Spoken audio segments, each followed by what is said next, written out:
So again, we could very easily keep everything in main.rs because this will be a small program. But let's take a quick minute to implement good practice and place our code in another file, and then we will just have main call that code.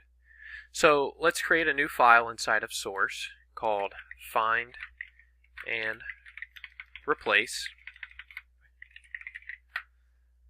And in here is where we can store all of our logic. So let's take all of this, cut it out of here, paste it in here, and then let's take this function, cut it out of here, and also put it in here.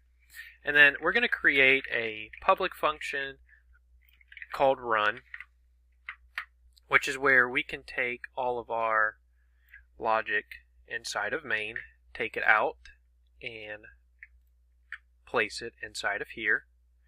So now we can come into main.rs and say mod find and replace. And now we can just say find and replace run. And it's able to find it because run is public. So all of that is good. But now let's just make sure before we try running this, let's look at our tree. So remember, we can use cargo modules, generate tree, and then I want to generate mine with types. That way I can see everything. Okay, so we see we have our find and replace module. We have our struct in here, private, great. Our print help function is private, perfect.